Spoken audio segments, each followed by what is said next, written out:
Barcelona versus athletic club जुन बार्साले चाहिँ 4-0 ले हराएका छन्।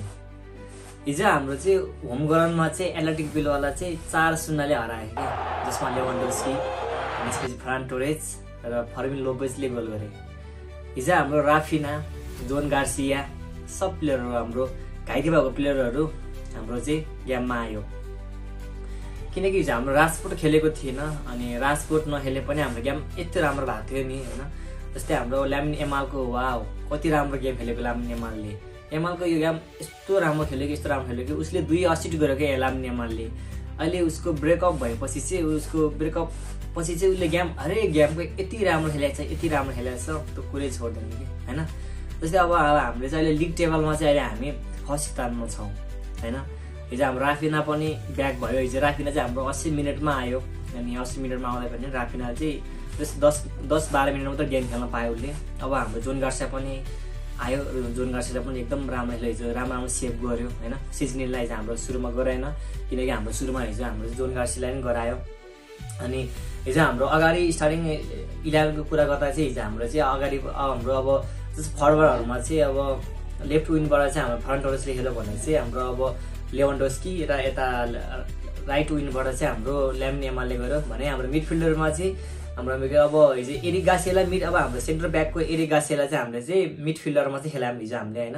अनि अर्को चाहिँ भनेको डेनी अल्मो र फर्मिन लोपेज राम्रो खेल्यो होइन। यता हाम्रो डिफेन्डरको कुरा गर्दा चाहिँ अब हाम्रो चाहिँ लेफ्ट ब्याकमा चाहिँ बाल्दे, अनि त्यसपछि सेन्टर ब्याकमा चाहिँ अब मार्टिन र कुबार्सी खेल्यो भने यता हाम्रो यता राइट ब्याकमा चाहिँ हाम्रो कुण्डेले खेल्यो र हाम्रो किपरमा चाहिँ हाम्रो जोन गार्सिया थियो होइन। जस्तै लेवान्डोस्कीले चाहिँ हाम्रो 4 मिनटमा गोल गर्यो। अनि हिजो हाम्रो एकदम गेम होइन यस्तो राम्रो थियो गेमको पुरै छोड्दैन। बार्साले मैले चाहिँ सोचेको थिएँ चाहिँ बार्साले चाहिँ त्यही 2 अथवा 3 त्यस्तैले जित्ला, तर मैले 4 गोल हान्छ भनेर सोचेको थिइनँ होइन। तर हिजो हाम्रो राजकोटलाई खेलाएन। अब राजकोटलाई किन नखेला त्यो मलाई थाहा भएन होइन।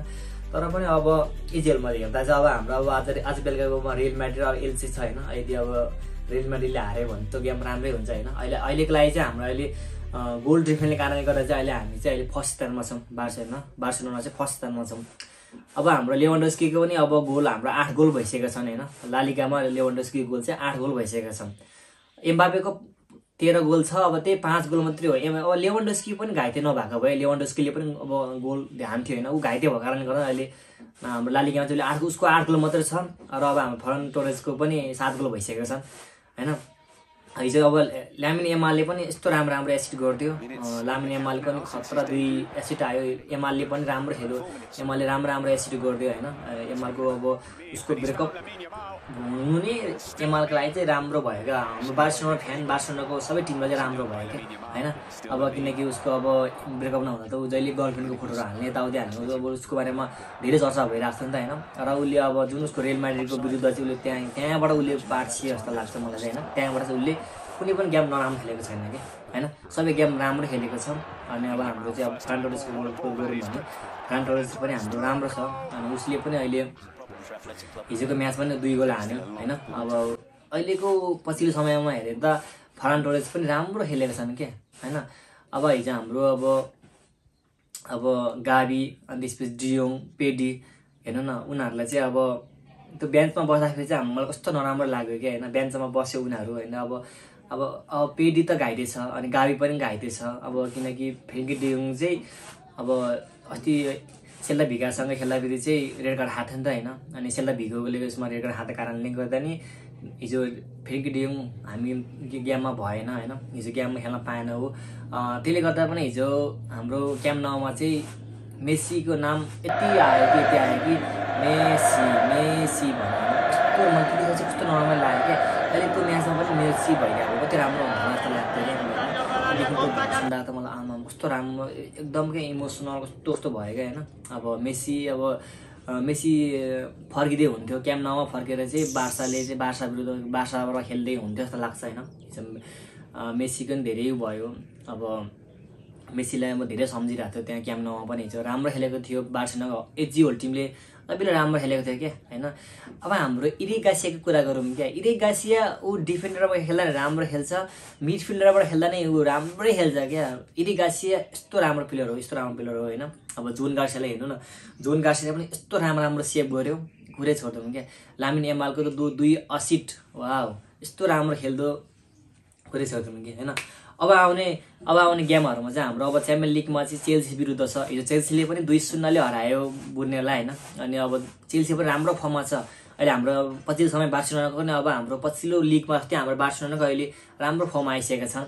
अब हाम्रो गेमहरु एकदम घाइते भएको, अब हाम्रो चेल्सी विरुद्ध पेडी पनि आउँछ हाम्रो। अब हाम्रो राफिना, जोन गार्सियाहरु आइसकेका छन् हैन। अब हाम्रो त्यसपछि गाबी त अब त्यस्तै 2-3 महिना लाग्छ। टेस्टेगन पनि अब धेरै लाग्छ। क्रिस्टिसन पनि अब ब्याक भइसकेछ। सो त्यसले गर्दा चाहिँ बार्सिलोना गेम एजिएलमा हिजो गेम राम्रै भयो हैन।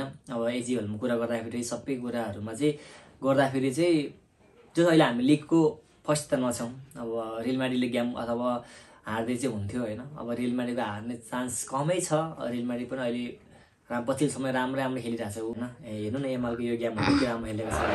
Minutes in the camp now since his debut. Played 8 in 4 minutes.